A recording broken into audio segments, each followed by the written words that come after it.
Aujourd'hui, c'est la fête de Nunzio Sulpicio, qui mourut en 1836 à l'âge de 19 ans, affaibli dans son corps par sa condition d'ouvrier exploité, mais fortifié dans son âme, dans son esprit. Il offrit sa souffrance à Dieu.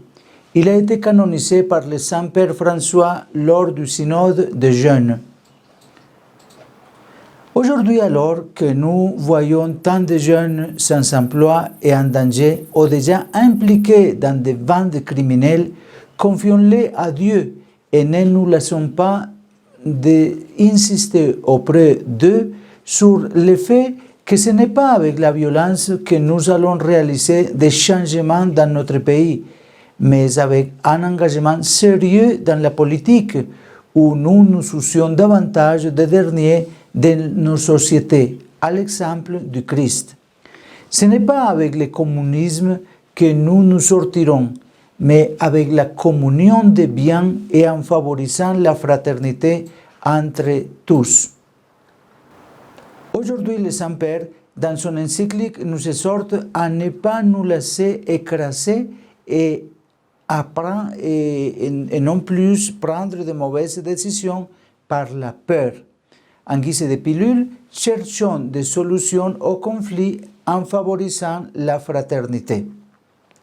Dans le cadre de l'inégalité des droits de l'homme, les guerres, les violences, les persécutions par des raisons sociales, raciales ou religieuses et tant d'atteintes à la dignité humaine sont vues de différentes manières selon qu'elles conviennent ou non à certains intérêts fondamentalement économiques.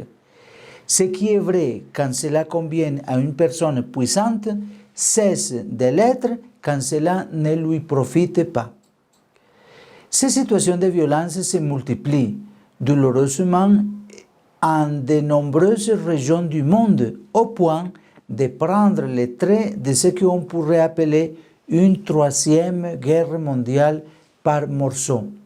Cela n'est pas surprenant si nous considérons l'absence d'horizon à même de nous unir, car ce qui tombe en ruine dans toute guerre, c'est le projet même de fraternité, inscrit dans la vocation de la famille humaine. C'est pourquoi toute situation de menace alimente le manque de confiance et de repli sur soi. Ainsi, notre monde progresse dans une dichotomie privée de sens, avec la prétention de garantir la stabilité et la paix sur la base d'une fausse sécurité soutenue par une mentalité de crainte et de méfiance. Ce ne sont pas la peur et la méfiance qui nous donnent la paix, la sécurité. C'est la conscience que nous sommes tous égaux en dignité, ce qui implique que nous nous respectons les uns les autres et que nous luttions pour avancer ensemble. Nous sommes tous dans le même bateau, où nous nous entraidons pour avancer ensemble, où nous coulons, comme nous le dit le Saint-Père.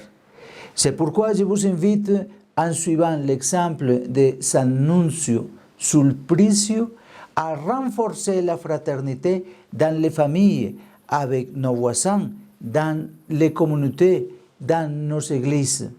Ce faisant, nous arriverons à aller de l'avant et nous aurons Jésus parmi nous et il nous guidera pour faire ce que nous avons à faire et promouvoir le bien de tous.